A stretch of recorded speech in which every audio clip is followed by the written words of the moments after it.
Apa khabar, murid-murid? Hari ini, cikgu akan mengajarkan cara menjawab kertas 1, bahagian A, iaitu pengetahuan sistem bahasa. Baiklah, murid-murid. Pada tutorial kali ini, cikgu akan mengajarkan cara menjawab soalan penggolongan kata dan kata banyak makna. Jom, kita mulakan. Baca soalan yang diberikan dengan teliti. Kemudian, murid dikehendaki melengkapkan ayat yang diberikan dengan memilih jawapan yang paling tepat. Sebelum menjawab soalan ini, jom kita lihat maksud setiap perkataan yang diberikan. Pilihan A, lesu bermaksud lemah, letih atau tidak bersemangat. Pilihan B, lega bermaksud senang hati dan tenteram. Pilihan C, sedap bermaksud lazat dan enak pada rasanya. Pilihan D, seronok bermaksud riang dan gembira.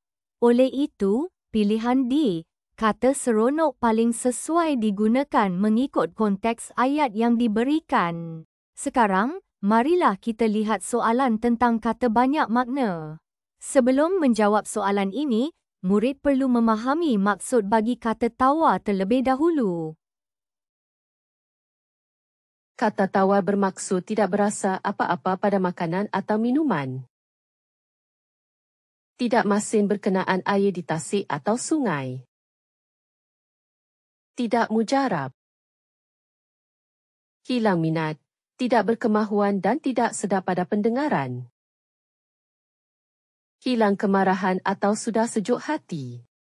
Oleh itu, jawapan bagi soalan ini yang paling sesuai penggunaannya menurut konteks ayat berkenaan ialah A. Kata yang sesuai bagi ayat 3 ialah berkurang atau hilang.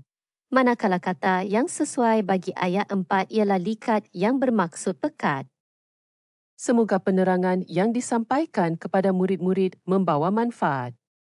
Sekian, terima kasih.